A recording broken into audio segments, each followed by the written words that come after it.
Olá pessoal, essa semana lá no Instagram, @piarabosque, foram 88 perguntas, muito obrigado pela participação. Vamos aqui para mais uma edição desse Vamos Conversar em vídeo no site da NSC Total. E eu tenho 3 perguntas que são derivadas da mesma questão, sobre governabilidade do governador Carlos Moisés na Assembleia Legislativa. Primeiro, perguntam se ele já tem base. A gente viu na tramitação da reforma administrativa que ele conseguiu conquistar uma base de apoio razoável, tipo algo em torno de 24, 25 deputados que estariam dispostos a apoiar.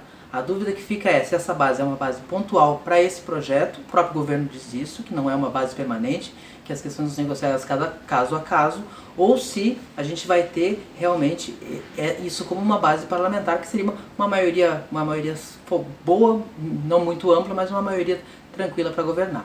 Aí perguntam se, derivada dessa questão, se o que o MDB vai receber em troca, se vem cargos, se o MDB, que estaria apoiando a reforma administrativa, vai receber cargos para esse apoio ao governo. O que a gente vê por enquanto é que a bancada do MDB é muito preocupada em ter as suas bases atendidas, em ter os seus prefeitos atendidos.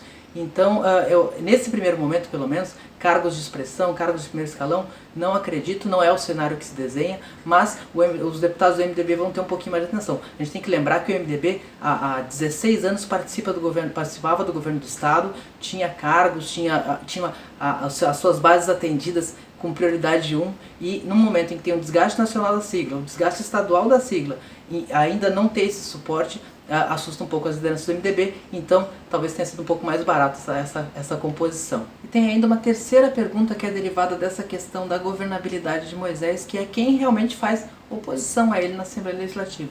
Enquanto o governo Moisés não errar claramente, não errar de uma forma evidente, vai ser muito difícil haver uma oposição sistemática, uma crítica muito contundente ao governo Moisés, que forma uma bancada de oposição. A gente tem alguns nomes que são mais contundentes, são mais incisivos na crítica, que são, por exemplo, a deputada Luciane Carminati, o deputado Kennedy Nunes, o deputado João Amin, o deputado Milton Robbos, se somando a eles o deputado Marcos Vieira, mas também tem o que eu chamo de bancada cordista, que são aqueles que dizem que estão dando corda para que o governo se enforque sozinho. Vamos ver no que isso vai dar. Perguntam como é que o PSL e o Novo, que são as novidades no campo da direita, que a última eleição trouxe, vão se dar nas eleições municipais, onde os pequenos municípios, onde ainda tem muita força os pequenos partidos e onde os nomes conhecidos, os nomes são conhecidos da maioria do eleitorado. Eu acho que assim, o Novo ele nem vai estar muito presente nesses pequenos municípios. O Novo tem uma regra interna de que só pode ter candidato a prefeito e vereador onde conseguir pelo menos 150 filiados, porque eles vivem das contribuições desses filiados, R$30 por filiado. Então, o Novo trabalha com a estimativa de ter candidatos em 11 cidades, a maioria os polos regionais.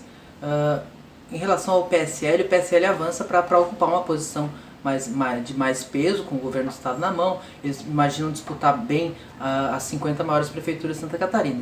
Mas mesmo assim, também acho que nos pequenos municípios o PSL vai ter um pouquinho mais de dificuldade para entrar, para furar esse cerco. Assim. As pessoas estão mais próximas, conhecem as lideranças, os partidos têm esse engajamento histórico, embora eu acho que o PSL, pelo perfil que pode ocupar um pouco o espaço do PP, da tradição conservadora do Estado, que não conseguiu muitas vezes se renovar, e ele vem com essa cara ocupando esse espectro do eleitorado, uma expectativa. Perguntam também se a política de Joinville ficou mais fraca nesse governo. Bom, isso não é uma coisa pontual do governo Carlos Moisés. A política de Joinville, ela perdeu força desde a morte do Luiz Henrique da Silveira. Ela ainda não há uma liderança estadual de peso lá. O prefeito Dudeira tinha uma expectativa de conseguisse ascender, ele acabou não conseguindo ser candidato a governador, permaneceu na prefeitura, e tem esse movimento de fim de ciclo em Joinville. Os deputados da região, eles têm um peso regional importante, mas eles não conseguem se estadualizar. Então isso afeta na forma como Joinville tem peso dentro da política estadual. Perguntam também as diferenças entre o começo do governo Moisés com o começo do governo Raimundo Colombo lá em 2011. Bom, tem uma diferença de expectativa em relação ao próprio governo. Moisés foi eleito para mudar, foi eleito com a chama da mudança, com o desejo da mudança endossado por 75% da população.